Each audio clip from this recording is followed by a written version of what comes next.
సభలో మంత్రులు సహనం కోల్పోతున్నారన్నారు వైసీపీ ఎమ్మెల్సీ బొత్స సత్యనారాయణ.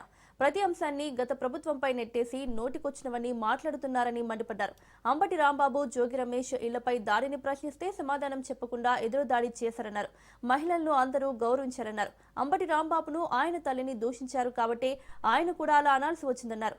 అంబటి ఇంటిపై దాడులు, జోగి రమేష్ ఇంటిపై పెట్రోల్ బాంబులు వేశారన్నారు.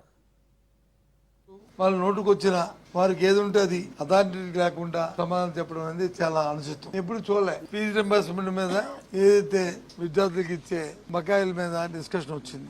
మా సభ్యులు అడిగారు, ఎంత బకాయిలు ఉన్నాయి ఈ రాష్ట్రంలో, ఎన్ని త్రైమాసికాలు, ఎన్ని వాయిదాలు మీరు ఇవ్వాలి, ఎన్ని క్వార్టర్స్ ఇవ్వాలి, ఎంత ఇచ్చారు, ఇంకెంత ఇవ్వాలి, ఎప్పుడు ఇస్తారు. శాసనమండలి ఉందని నిన్న రోజున బీఆర్ఓ రిలీజ్ చేశారు. సుమారు 10,000 కోట్లు, 1,100 కోట్లు, ఇంకా 6,000 కోట్ల వరకు ఇంకా బకాయిలు ఉన్నాయి, ఎప్పుడు ఇస్తారని అడిగారు. వాళ్ళు దానికి సమాధానం చెప్తూ గత ప్రభుత్వంలో 4,000 కోట్లు ఉన్నాయని చెప్తారు. అది ఎంత సత్యదూరం, ఎంత వాస్తవ విరుద్ధం. మేము లేచి, నేను గతంలో విద్యాశాఖ మంత్రిగా పనిచేశాను. గత ప్రభుత్వంలో జగన్మోహన్ రెడ్డి గారి నాయకత్వంలో ఉన్న వైసీపీ ప్రభుత్వంలో టైమ్లీ ఏ క్వార్టర్ తాలూకా ఏ తామాక్ష ఉందో ఆ తామాక్షను ఇచ్చాము. ఒకవేళ ఆలస్యమైతే 5-10 రోజులు ఆలస్యమైంది తప్ప ఎక్కువ రోజులు లేదు.